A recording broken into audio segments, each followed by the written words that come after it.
I'm adorable. Hi guys, join in. Let's give a few minutes for others to join before I start.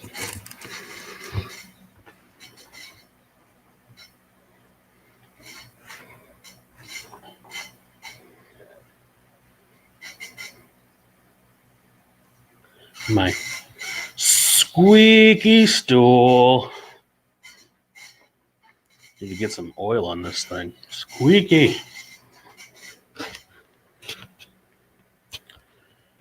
Hi guys. How's everybody doing? All right, let's go ahead and talk. So, welcome to what I believe is episode 8. We'll go with that. Episode 8 of DWD, Demos with Dave. I'm Dave, by the way, namesake of said show. Director of Engineering at Lionel, for those who don't know me yet. For those who do know me, I apologize for having to know me. So tonight I wanted to go over some stuff. The first two engines, or engine sets rather, that I want to go over are from the 2020 Signature 2 catalog. So that would have been the catalog that came out last August or so. August, July, somewhere in there. So the first one I want to talk about is the Sharknose diesel sets. We have ABBA here, and long-awaited return of these guys. I know it's been quite a few years since we ran them last. So let me pull up the camera here, and there you can see the lead unit. Beep, beep. Oh, that's funny. That's funny. So this is the ABBA set. So you're looking at the powered A unit with sound, which is the lead unit. And behind that, there is the powered B unit, which has the super bass sounds. So the super bass does not have motors. Instead, we put in a much larger speaker enclosure into those units. What that does is it gives you higher amounts of low-end sound, low-end frequency sounds, so the whole sound effect of the train itself sounds beefier, closer to what you would expect to hear in person, right? You get the low-end rumblings of the engine itself. So that's what we mean by super bass, is being able to increase the bassiness of those sounds coming out of the engine. Behind that is the powered B unit. Does not have sounds, but it does have smoke, it does have lights. All four of the units do have lights and smoke. And then or talk text. What is talk text? I don't know. And the last unit in the train is the trailing A unit, which does not have sound, but it does have motors. So it's like the helper A unit is what it is. So let me go ahead and start it, and you can listen to it. This is the dispatcher. Get us set up running. Your train will be ready at 17:30. Over. Yes, sir. We'll fire up. Out. Rum, rum, rum, rum, rum, rum.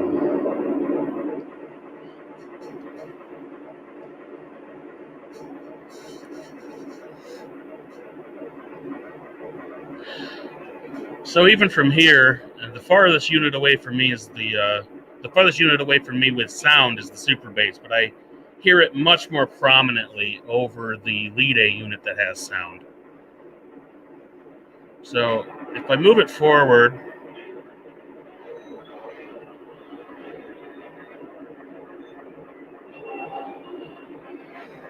you can see there, that's the A unit that's powered, and then you get the super bass B unit.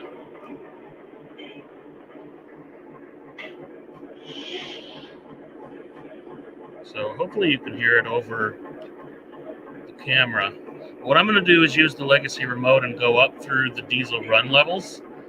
That way I don't have to actually move the engine, but instead you'll hear the sound effect of the engine going through the notches.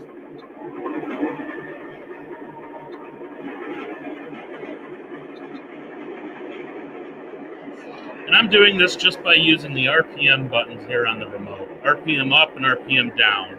That's how you can go through the different notches of the diesel engines. And on the screen here, you can see the black bar. And as you go through, you'll see that little black bar move. That indicates your notch level. And that will change automatically when you're moving the engines around the layout. And as they go faster, you'll get a higher RPM level naturally. And that little bar will move with those sounds. And bring it back down to idle.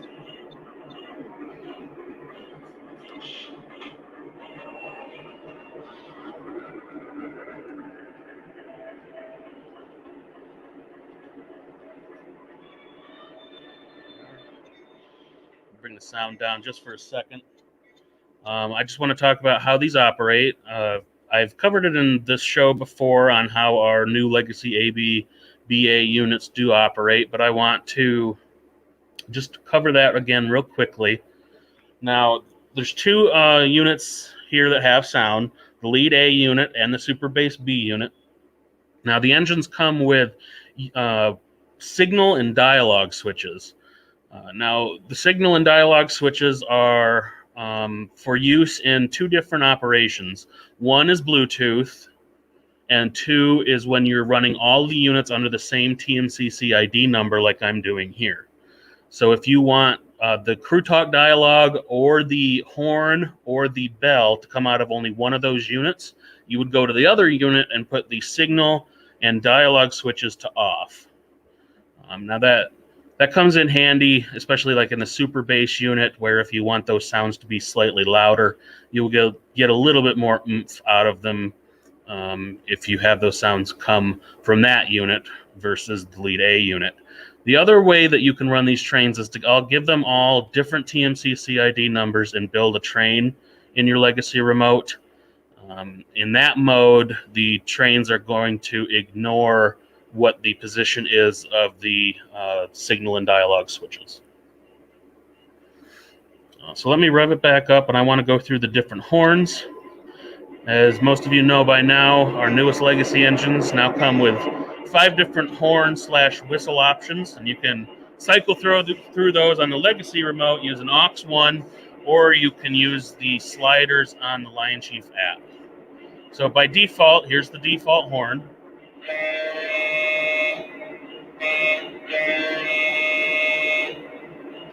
And I'm just going to cycle through all 5.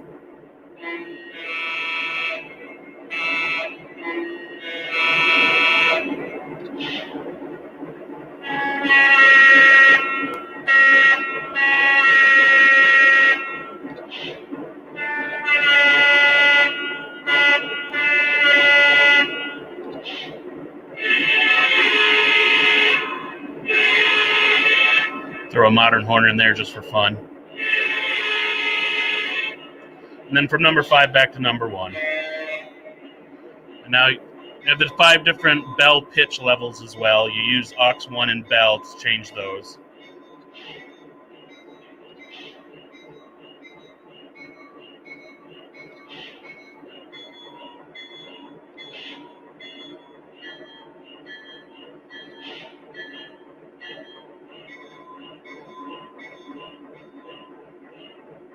It's pretty cool. Turn the sounds back down. And I'm going to move these off screen so we can move on to the next one.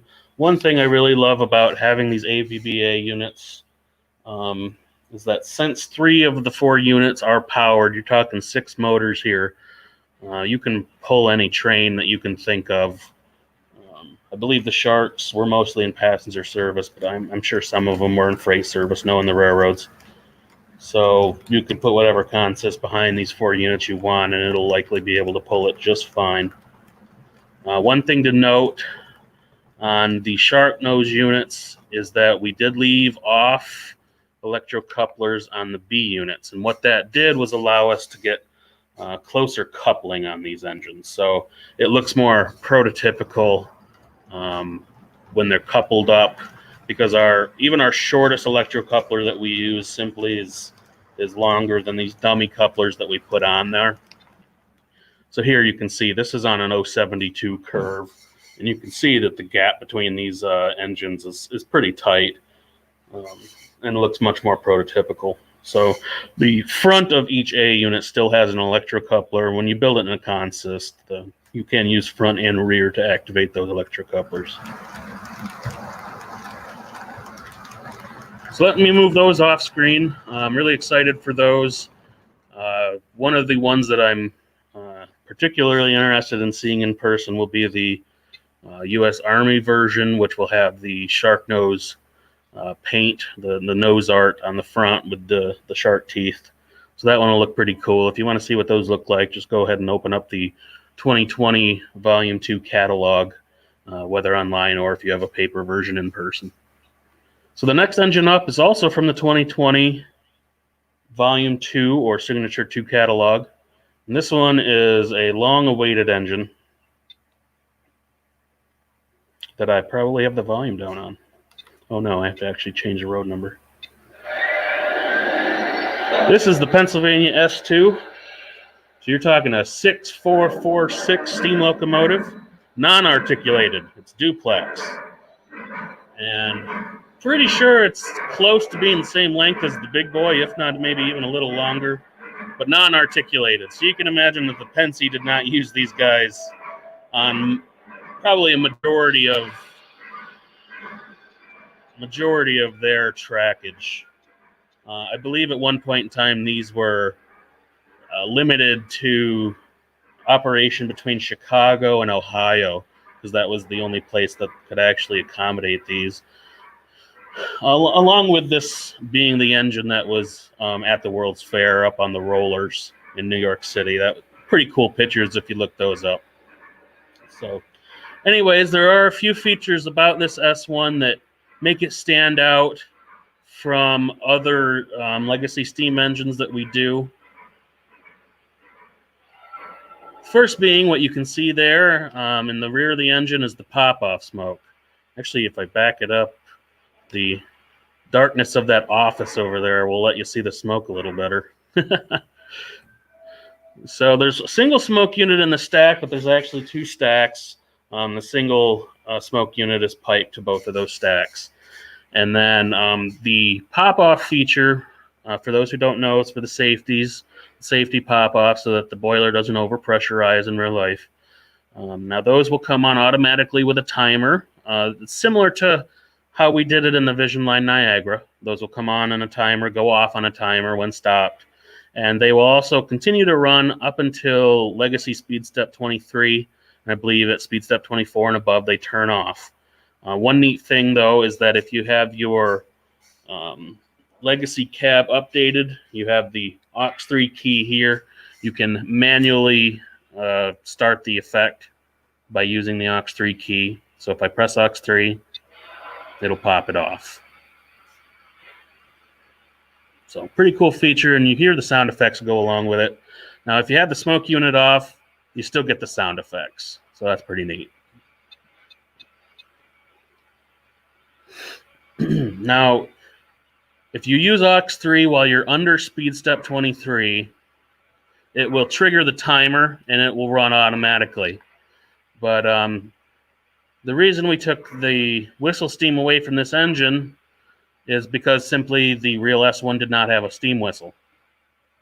So that kind of takes a little bit of the play value away when you can't just pull on the whistle slider and have the whistle play. So what we did instead was when you're at Speed Step 23 and above, or Speed Step 24 and above, you hold down aux3 for the feature.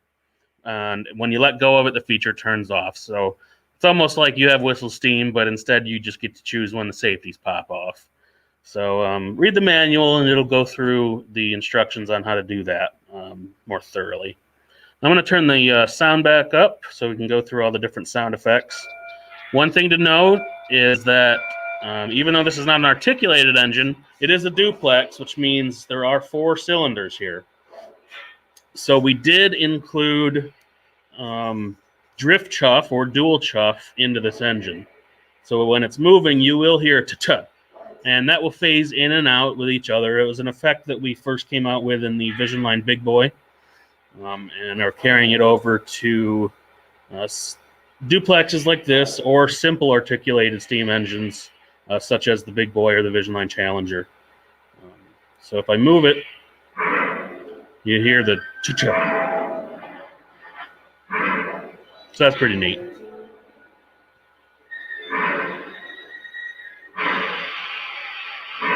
There, and you see the timer went off and the safety's popped, so that's pretty cool.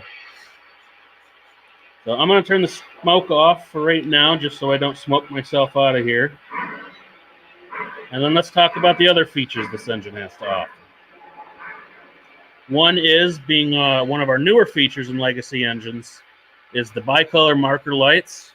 So you can see up here on the front of the engine, right now they're green. And using the marker light buttons on the home screen of, if I can get it to show on camera, right here, on and off, or you hold down the aux2 key and you get the markers. You press on, it'll cycle through white and green.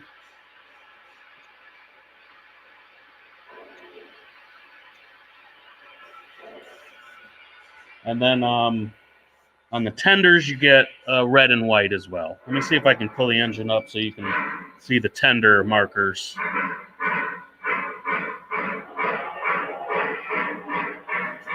That way, too, you can, I mean, look at the length of that tender. That thing is as long as some steam engines are. It's crazy. So the tender markers aren't here. It's not showing up real well on camera, but they are red. And again, if you press the on button for the tender marker lights, they'll change to white. Although it's not showing up on camera. I apologize. Yeah, that's a huge tender. And it has an electrocoupler.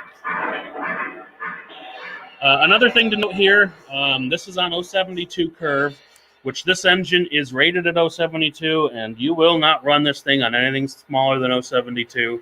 I get guys that email me asking if it will run on their 054 or even 063, and the answer is no. This engine is very unforgiving with corners simply because of its size. And 072 is the smallest you're going to be able to run this thing on. Now, we noticed when we got the samples here that we put these on the 072 curve and we weren't happy with the gap in between the tender and the engine. I mean, that's a fairly large gap here, right? I mean, especially after talking about the Sharknoses a minute ago that had quite close coupling. So we have already looked at a redesign of that drawbar that we will make before these go into production to bring that engine and tender coupling a little closer together. Make it look a little more prototypical as we can, but it's not going to be perfect simply because of the size of this engine, and the drawbar is having to swing out underneath the steps here. So that's kind of why we have to have that gap there, because you have to have room for the drawbar IR and all that jazz. So, but we will shrink that down. Now, the next thing I want to go through on this engine are the different horns. As I stated before, the reason this engine has the pop-off smoke and not whistle steam is because the real S1 did not have a steam whistle. Instead, they used, I believe it was a Leslie A200. And a lot of them had them right up here. So what we've done is use the A200 as the default horn.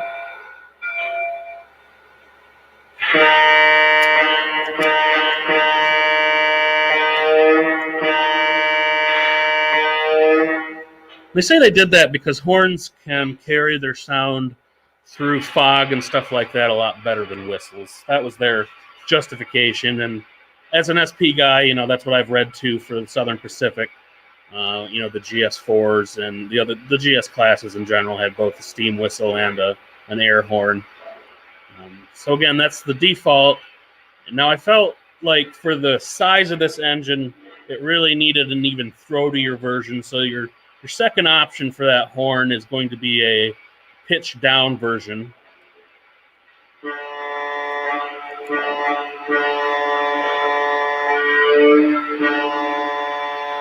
That's pretty cool. And then the third option is the air horn that we used on the GG1. Seemed fitting for a Pennsy engine.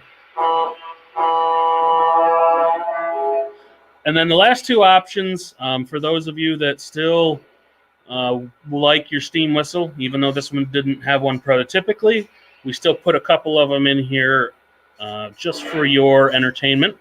So number 4 is actually the whistle that we used in the M1 a number of years ago. It would help if I pushed the button and actually changed it.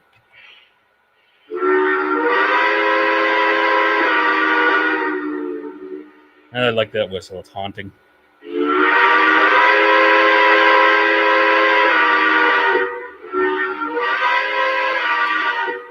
And in the last release, around the 2000 time frame of the S1 we did in TMCC, we used a hooter whistle. So we borrowed that again and put that as option number 5.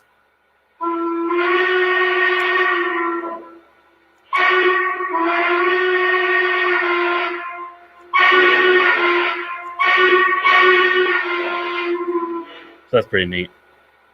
And then obviously, pressing aux 1 again just takes you back to the original A200 horn. And the bell on this guy was an air ringer, so it's a very fast-paced bell. And I could just run through the different pitch levels here real quick.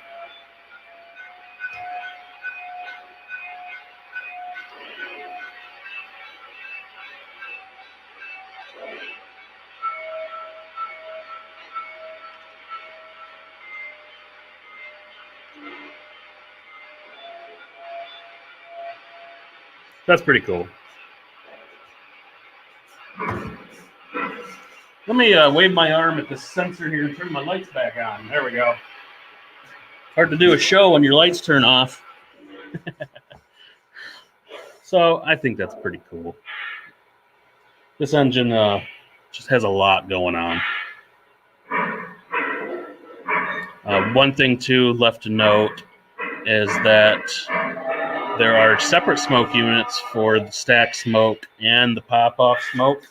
So to fill the pop-off smoke, the actual brass pop-off details themselves, they pop out here. So you can see what they look like. They kind of look like they did on the Niagara. They come out 2 different ports, and there'll be a magnet that holds it in place. And then you just fill your smoke fluid right down through there. All right, we'll go ahead and move this off screen so we can get to topic number 3 for the evening.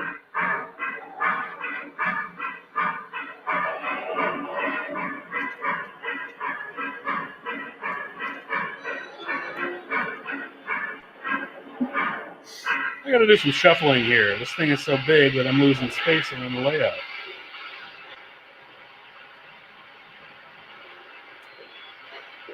It's like when I'm working on this layout and I'm moving trains around. It's like every day I'm shuffling. I'm so proud of myself for that one.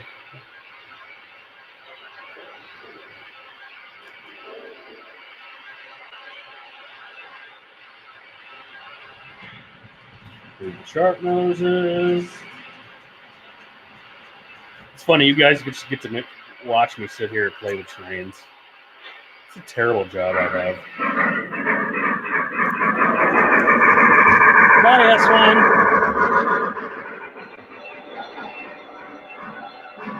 Woo. That engine's quite loud, too, because it has 2 speakers in the tender. All right, now last but certainly not least, one thing that I want to talk about, which is the Acela. I might as well, not hold back what it is, right? So 2021, Big Book, we are bringing back the Acela. Now, we haven't ran the Acela in 2 decades, and we thought it was fitting to bring it back while the real one is kind of on her way out. Now, I know you guys will probably talk about, oh, you shouldn't be running the Acela, you should do the Avalia Liberty, and you know. We might, but let's talk about the Acela for now. I mean, it's had such a rich service history through the Northeast Corridor that it deserved to be run again. Now, we tried to run it again, 2008 or so, and the orders simply weren't there. So we're trying it again this time and hoping that the orders are there and hoping everybody comes through so this one can get made. So what I want to do is talk about what this train set has to offer. Let me go over here and bump it real quick. And what you're going to see is a very rough prototype that we've been working with the past 6 months or so. This is not off of any tooling that we've run recently. We are working on the design and working on the tooling. So instead, we've been designing the electronics for this guy using mocked up versions of the last run. So here it be. And what I'm going to do is start her up.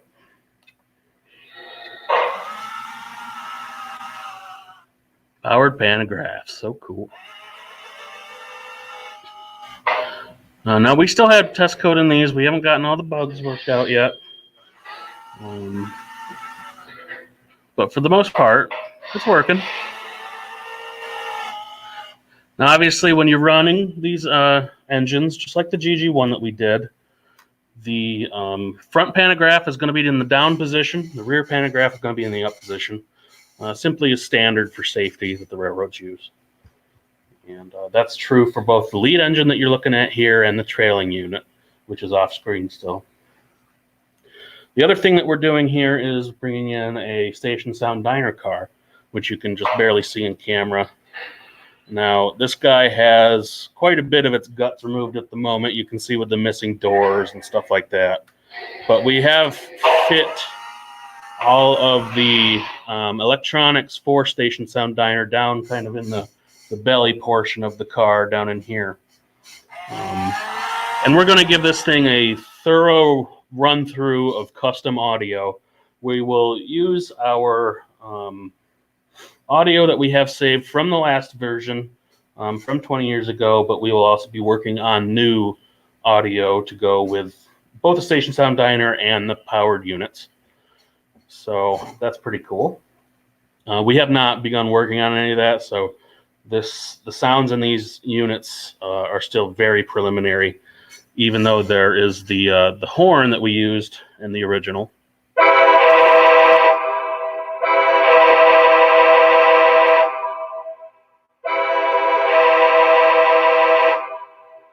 Pretty neat to hear that.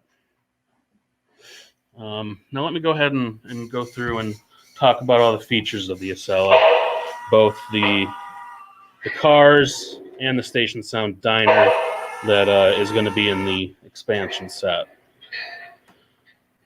Now, the original, for those of you with memories that are better than a goldfish, the original Acela that Lionel came out with back when I was just a little tyke did have its issues, and the issues really centered around the mechanisms that we had in the passenger cars, namely the door mechanisms.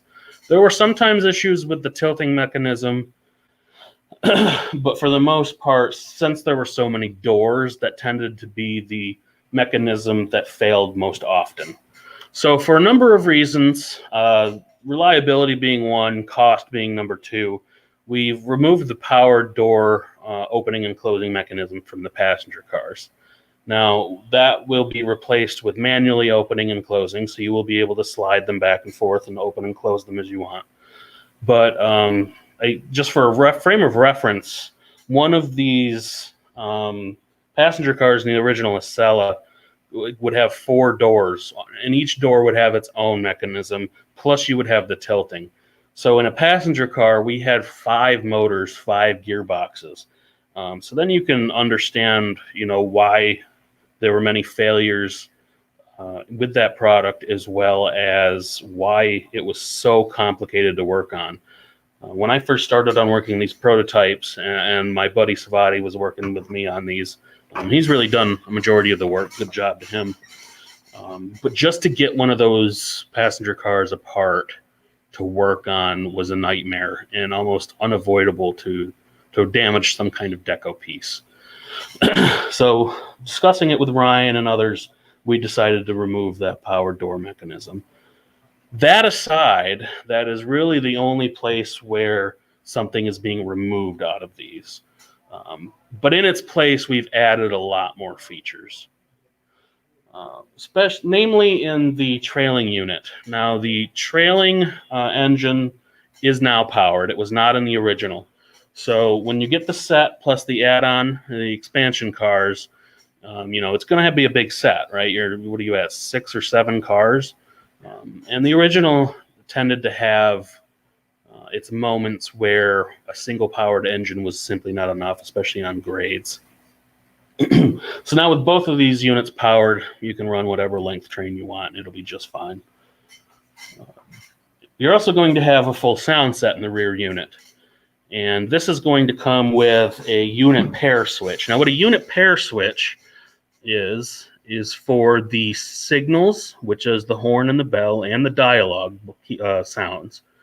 So when the switches are in the unit mode, that just means that the engine's operating independently. So regardless of what direction you're running that engine, it will play the dialogue and horn and bell sounds when you play those through the cab. Now in pair mode, the engines are going to play those sounds relative to which one is facing forward. So since the Acela is kind of a point-to-point train, it doesn't turn around, the crew will sit in whichever engine is pointing forward. So when you're going in reverse, the helper unit out in the back will be playing the dialogue, the bell, and the horn sounds. So that's kind of one neat feature that will carry over into operation with Bluetooth as well. So you'll have Bluetooth mode operation, plus you can also run these all under the same TMCC ID as I was showing you with the Sharks earlier, or you can even build this in a consist, but my recommendation would be to run the train under the same TMCC ID number. So that's one of the good benefits of these guys. The sounds are really going to far surpass the original release and really rival anything that we do these days. Really take a lot of pride in our sounds, and our sound engineer does a very good job. The next feature, again, is the Station Sound Diner car. So that car, if I can bring it back on screen,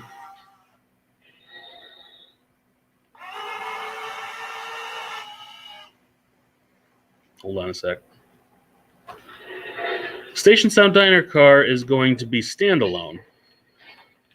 Now, what I mean by standalone is that the Acela will no longer have IR tethers or any sort of wires going between the engines and the passenger cars. Now that there is no power tilting mechanism and there's no powered doors, there's no need for controlling anything in the passenger cars. So the Station Sound Diner itself will be like any other Station Sound Diner that we do, whether it's the heavyweights or in the 21-inch passenger cars, in that it has its own TMCC radio, so you can program this as a different TMCC ID and then build it in a lash up with your remote. Now again, I'm not going to play any of the dialogue in this because I think right now we just have Vision Line baggage car sounds in it. But you're going to have an all new slew of sounds to play with once these are released. Lastly, the feature I want to talk about in the Acela is the tilting itself. You heard me say that the tilting mechanism has been removed from being powered, but it will be passive. And when we say passive, what that means is that it's mechanical, built into the bolsters of the trucks on the passenger cars.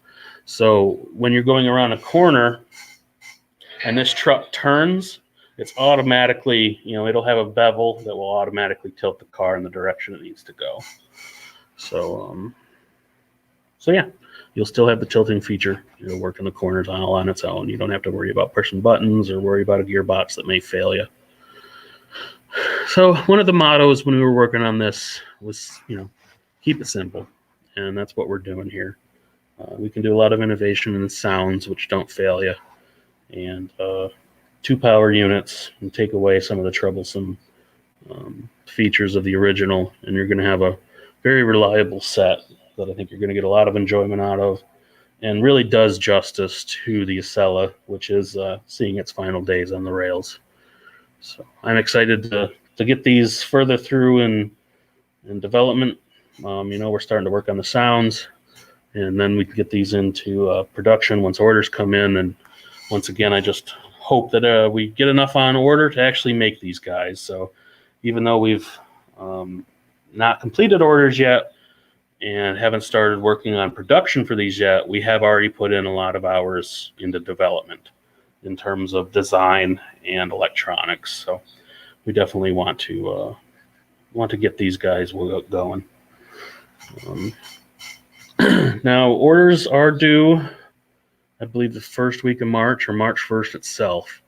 So since we're already midway through February, you got a couple more weeks to think about it and go to your favorite dealer and just get a set ordered. And that'd be great.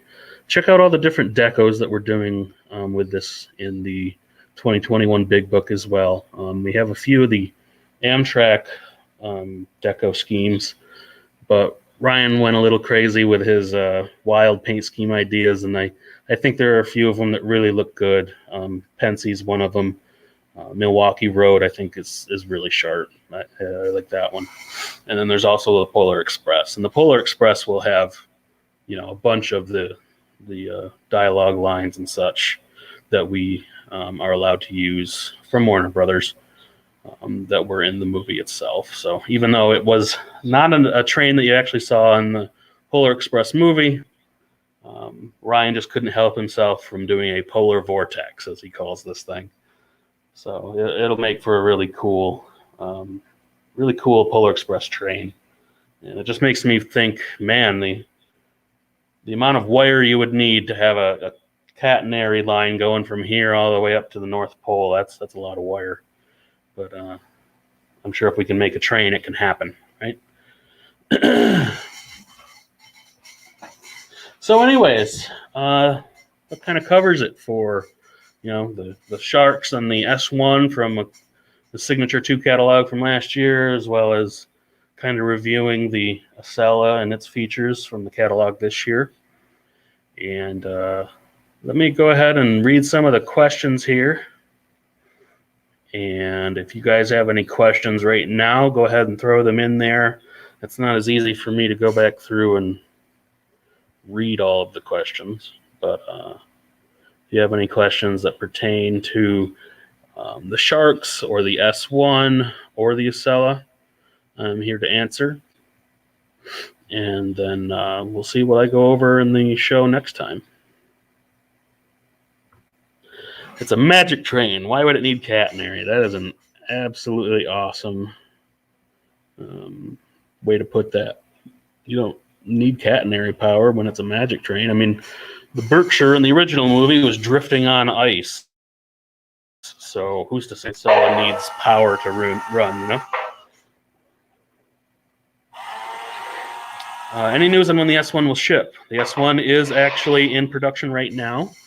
So if it ships, I would say in the first part of March, probably be late April, beginning of May when they'll be here.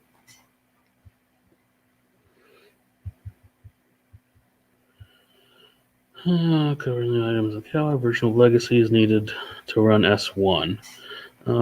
You can run the S1 on an older version of Legacy, but as always, I recommend updating your your base and your remote to the latest version, which currently is 1.60 for the base and 1.61 for the remote. Pantographs have lights on them for sparking. No, this is not a Vision Line set. We did the sparking pantographs on the Vision Line GG1, which turned out very cool. But this one we left the sparking pantograph off of, since we're not making this guy a Vision Line product. So let's see, Mikados, I honestly don't know when those are supposed to be here. Sorry about that, sir. Passenger cars due in December. I honestly don't know when the passenger cars are supposed to come here. I've really been concentrating on engineering stuff lately, guys, so I haven't been paying attention too much to the production schedule. Estimated production date for the Acela. That one's a little more complex since we don't have orders in yet. It's likely that we will not know when these will be produced yet, but we will have a production schedule after the order period, probably a few weeks, and then we'll put up an updated production schedule on the website. But one thing that is for sure is that the target is to get all of these items produced this year. So if it's in the 2021 Big Book, the goal is to get those items all produced in 2021. Please put some passengers in the Acela because they're difficult to disassemble. Yes, sir. They will definitely have passenger figures inside these cars because unlike our 21-inch cars, which are only 4 screws and are very simple to take apart and add your own figures to, I don't want people taking these things apart. So we will definitely be adding passenger figures into the Acelas.